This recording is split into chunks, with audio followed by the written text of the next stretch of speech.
Čau, Alenka tukaj, kako ste?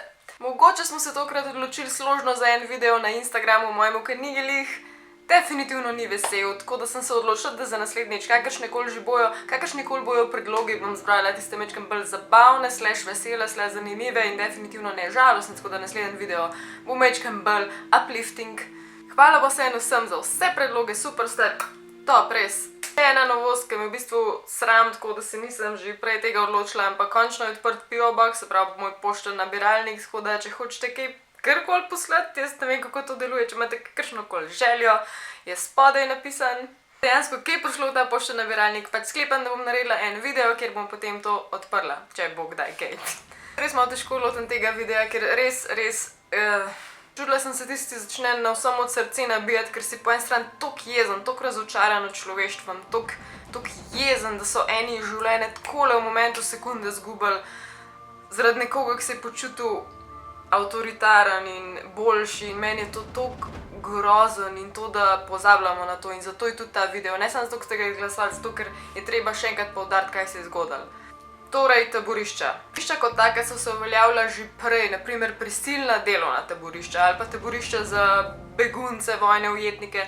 Šele potem kasneje je prišlo do teh taborišč, o katerih bomo mi danes govorili, sicer tam od 33. leta do 45. leta, se pravi druga svetovna vojna. Tukaj govorimo o nacionalsocializmu v tem obdobju, vsi se ga spominjamo po Hitlerju, vsi se ga spominjamo po arijski rasi, se pravi, če si imel blond lase pa modre oči, si bil nekaj več, če si bil jud, pa če si bil versko sporen ali pa kakorkoli nevšečen, si bil bum poslan v taborišča. Danes se bomo v tem videu spomnili tudi Slovencev, ko so pristali tam. Dajmo kar takoj skočiti v Tretji rajh. Tako imenujemo največji obseg, ki ga je imela Nemčija v času nacizma. Takrat je bilo vse skupaj več kot 24.000 taborišč in njihovih podružnic in v tem času, v tem obdobju in teh taboriščih je umrlo okrog 6 milijonov ljudi. V tem času je bilo v italijanskih, madžarskih, hrvaških in nemških taboriščih okrog 60.000 Slovencev. Hitro sem še razdelila taborišča, ker dejansko ni obstajala samo ena vrsta, se pravi, imamo mladinska taborišča, to je bilo dejansko za mlade, tiste bolj uporne mlade, ki so jih želeli nekako prevzgojiti. Potem je delovno taborišče, to je namenjeno temu, da se ljudje tam izčrpajo do onemoglosti s tem, kar delajo, oziroma delo je tam v nedogled. Potem je internacijsko taborišče, to je bolj za vojne ujetnike ali kakorkoli, kakšne vojake povezane s kakorkoli z vojnim delom. Begunsko taborišče za begunce in pa še tisto zadnje, ki mi smatramo za najhujše, uničevalno taborišče, ki v bistvu pomeni samo smrt. Zdaj, pri teh množičnih pobojih je obstajalo več vrst, kako so se tega lotili. Ena opcija je bila z raznimi plini, ziklon B, mislim, da je bil eden ta plin, ali pa množični poboji s pištolami, s puškami, strelivom. Zdaj, ena izmed najbolj težkih informacij tukaj je, da so ljudi tako spravili do teh plinskih celic, da so jim v bistvu obljubili prho, in namesto vode so čez te luknje potem prišli plini, ki so jih po preteku določenega časa so potem to sobo odprli in trupla pobrali ven. Če gremo kar na Auschwitz, ki ga poznamo kot največje to nemško taborišče, to je bilo obenem in delovno in uničevalno. Se pravi, že na vhodu baje tam naj bi jih začeli tako ločevati. Ti greš tja samo v uničenje, ti greš pa delati. V teh barakah v Auschwitzu je bilo ves čas v bistvu naenkrat prostora za 100.000 ljudi, s tem, da so bile noter 4 plinske celice in vsaka od teh 4 plinskih celic je naenkrat lahko sprejela 2500 ljudi. In pa sledi krematorija, v krematoriju ne bi na dan lahko zažgali 4000 trupel. Potem je pa naprimer taborišče Dachau. V to taborišče je bilo leta 1941 baje odpeljano ogromno slovenskih zapornikov. Takrat so se registrirali kot avstrijski ali pa jugoslovanski. In po tem kopitu so bili po defaultu baje tam manj vredni. Pa že takrat baje nas in Jugoslovane nekako povezovala neka skupna zavest, ki je mogoče majčkeno olajšala situacijo, ker takrat naj bi bil v Dachavu en glasbeno nadarjen, pevsko nadarjen Slovenec oziroma koroški Slovenec Valentin Hartmann.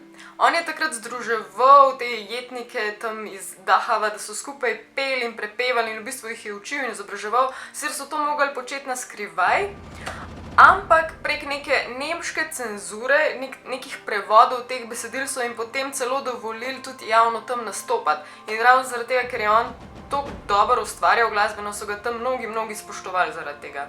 hočem tukaj povedati, je to, da so oni ta prevod nemški cenzuri dali na tak način, da je bilo noter skrito neko sporočilo in en izmed teh refrenov se glasi takole.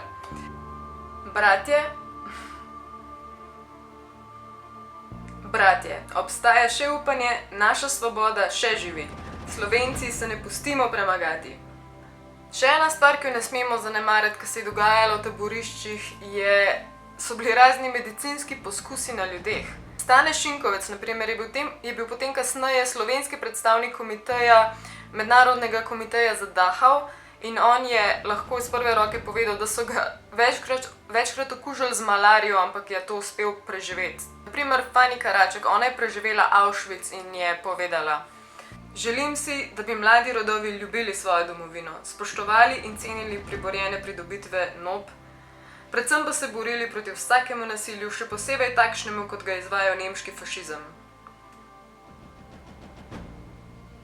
Zdaj, mi nimamo nobene kontrole nad časom, ne moramo ga prevrteti nazaj, ne moramo ga pospešiti, ne moramo spreminjati ničesar v času, lahko se probamo spominjati, lahko se probamo zavedati. So ljudje, ki niso mogli razložiti tega, koliko neznosno je bilo in so zaradi tega naredili samomor, ker drugi tega niso mogli razumeti, ker je nemogoče razumeti. Najbrž še najmanj, ker lahko naredimo to, da če že gremo obiskati te kraje, ki se jih zdaj da obiskati, da ne delamo nespoštljivih slik, da se probamo kdaj pa kdaj spomniti na te žrtve, da probamo kdaj pa kdaj pomisliti, kaj vse so predniki dali čez, da smo tle, ka smo in da je dejansko mir in da ni vojne, čeprav ima država milijon problemov, probaš mogoče ti milijon čudnih majhnih problemov, tako ki jih ima vsak, probaj se tudi zavedati, kaj imaš pa zakaj si lahko hvaležen. Ok, naslednjič pa red, vsi te videe so ful poučni, ampak naslednjič definitivno bolj vesel video, glasovali bomo na Instagramu, dodate mi tukaj. Veliko informacij v tem videu, oziroma vsaj nekaj informacij v tem videu imate spodaj. Spodaj imate video od enega gospoda, ki razlaga, kakšen je bil njegov dan v taborišču, ki je izvedel, da so rešeni, da je konec vojne in da lahko grejo domov. Ja, pošto nabiralnik, to je to za danes. Se slišimo naslednjič, pridemo te, hvala, ker ste gledali. Lajkajte, komentirajte, kaj bi radi še videli. Aj, čau!